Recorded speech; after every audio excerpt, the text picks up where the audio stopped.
time did you spend with Joe Biden? I'm just curious. How much time did his senior staff spend with him? How much time did you spend with Joe Biden? Zero, about the same amount as his staff. Eloquent job of explaining just what a disaster Obamacare has turned out to be. It's neither affordable and there is no care. It was an act. Actually, what's killing your party is a failure to be honest with the American people about why you lost the last election. I am not accustomed to helping your party do anything. Yep. But let me give you some advice. This was the dumbest thing I've ever seen. We had to bring you in the right way, Scott, because that's how everybody knows you. Thanks for coming in here today. We're going to get to the book in a second, but do you really think at the end of this, as we talk about Epstein, these files, do you think that we're going to see the full release that everybody is thirsting for, or is something else going to stop this from happening? Right now, it's on a good track. Well, it feels like we're going to get as much transparency as we could get. I still wonder what is going to be redacted, what will not be seen by the public. I mean, the House Republicans, it should be noted, released 20-something thousand emails back over the weekend. So there's obviously stuff to come out. What's interesting to me is I think Democrats strategically may have never believed that Republicans would do this. And they may be careful what they wish for here, because we're already finding out that Epstein was in touch with Democrat members of Congress in 2019. We know Larry Summers, the president of Harvard, Bill Clinton's Treasury Secretary, was soliciting dating advice from Epstein. We know he was trying to fundraise with Hakeem Jeffries. I think we're going to find out the Epstein political story has everything to do with Democrats and nothing to do with Donald Trump, and that could blow up in their face. That's very possible. I wanted to ask you also, what did you make of how the White House and the president handled this? Because, I've obviously, I'm a big fan of the White House, like what they do. But I also watched as so many of the administration officials promised, especially during the transition, that this was all going to come out. And we finally got the DOJ. And then when it came to the moment, there was all this pushback that I thought was very disappointing. What did you make of that? Well, it makes me wonder what there is to release. I mean, that's the thing. We've been talking about files and documents, but none of us really know what it all is or what's in there.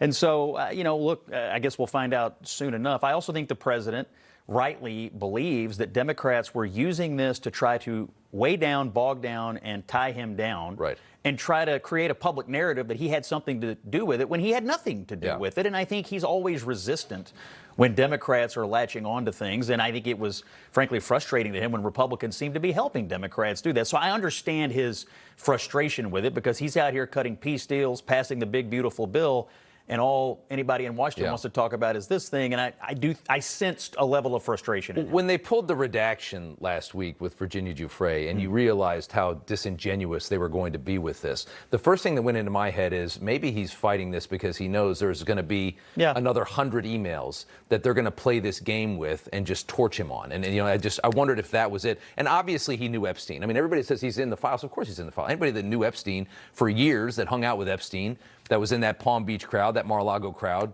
20 years ago, is going to be in those files. Yeah, he knew him, and we also know that he excommunicated him from Mar-a-Lago. He got rid of him. Time ago. He got rid of him out of his life when he realized the guy was a total scumbag and what he was doing. But you know who didn't get rid of Epstein? The Democrats. After he was a convicted sex offender, you've got him texting with Democrat members of Congress, telling them what to say. Yeah. So you have Trump responsibly excommunicating Epstein and Democrats cozying up to him. Again, I have a feeling we're going to learn about how deeply tied into the left Epstein really was. Yeah, the Plaskett stuff was funny to watch, and funny to watch her try and scramble and save face today on such an embarrassing thing. And she's got such a big mouth normally, too. And this one, she got dinged really hard on this one. The media, as you would expect, is elated over all of this. I looked through the paper this morning, the rift between Marjorie Taylor Greene and the president. Every headline I saw pop up, Wall Street Journal, Politico, everything, Washington Post, all about Trump losing control. He's going to be a lame duck. They're elated over this story and the impact of it. They think this is going to be what reduces his power. I've been hearing this same story from Democrats in the media for a decade now. It's because they're wish casting.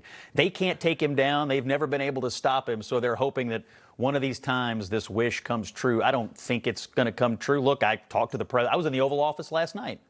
Talked to him about this, and bottom line is he sent Marjorie Taylor Greene back in the summer some political information, a poll. He was trying to do her a favor and let her know that it would be very difficult for her to win statewide in Georgia. And since that moment, she's been a political enemy of the president, and I think he finally got frustrated with it. Yeah, that clearly pissed her off. But it's funny because I think she has delusions of grandeur if you think she can win statewide in the state of Georgia. I just don't think she's got that. I don't think she's got that punch, in that state. And I think the president showed her that. But it was also interesting today that she made it seem like she had been so loyal to him. And I'm thinking she might have won her first election without his endorsement, but she grabbed on to that energy and what he has and latched onto that for political survival for years. He is the leader of the Republican Party. He is the leader of the MAGA movement. She is part of it, or has been part of it. But look what happened since this summer. She's opposed the president on his Middle East policy. She opposed him on bombing the Houthi rebels. She opposed him on the righteous decision to take away Iran's nuclear capability. She's opposed him on deportations several times. And then she runs to The View, where the cast and the crowd claps like seals for her attacks on Donald Trump. Now, if you don't think this is going to be frustrating to Donald Trump, you haven't been paying attention, and that's not what a loyal member of the Republican or MAGA movement would do. But obviously, she perceived his giving her that political information negatively, when I actually think he was trying to do her a favor and save her from a humiliation. Yeah, exactly. That's exactly right. New book, Revolution of Common Sense. Tell us about the book. Yes, thank you. I started writing it in February. That title comes from a phrase the president uttered in his inaugural address, and that's kind of his rebranding of the conservative movement in the Republican Party. I started writing in February. I talked to the president. I've been in the Oval Office. I talked to several members of the cabinet, interviewed Elon Musk, who has eye-popping quotes in this book, and I put it together, and I just wanted to sort of show how quickly Trump got going when he took office. He smashed Washington before it ever got out of bed. The day one executive orders, the issues he took on, and whether he knew he was signing up for it or not, he is the leader of the free world in the fight for the future of Western civilization, and I think he's leading us admirably on a number of fronts right now. Scott Jennings, probably the only reason a lot of conservative people watch CNN. If they do watch, I hope they get you a good contract. Well, I do okay, and I just hope everyone either goes to Amazon or a bookstore right now and picks this up, because you will learn things about Donald Trump's leadership that you did not know. You know, everybody's reporting the same stories, the same spin. You turn the channel, it's always the same. But not us. We're different. We report the real news. No spin, just the facts.